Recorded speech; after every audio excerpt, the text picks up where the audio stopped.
In front of me Samsung Galaxy S22 Plus, and let me show you how to activate Google Backup on this phone.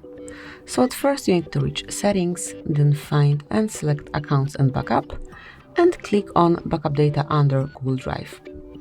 And if you truly want to activate Backup to Google One, just tap on Turn On, and it has been already activated.